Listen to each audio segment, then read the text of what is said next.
मान्छे हो नि झाटेर उठाएर भइन्छ भइएन न मान्छे हुँदा पनि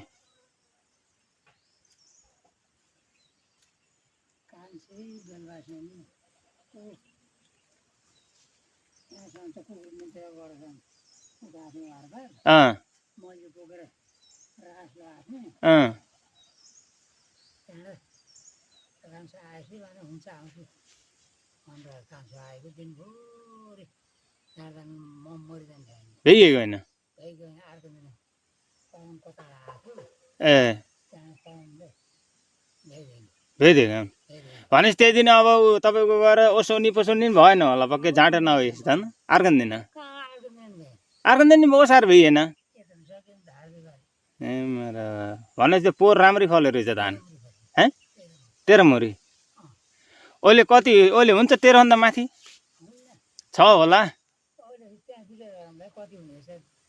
राम्ररी फले खाकर ओले नि धान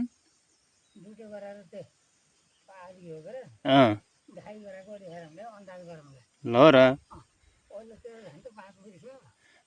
तपाईँलाई पहिला पोहोर धेरै फले थियो कि ओले फले जस्तो लाग्छ ओले फले जस्तो लाग्छ नि पोहोर भन्दा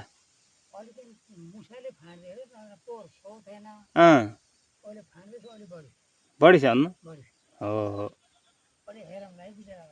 ल ल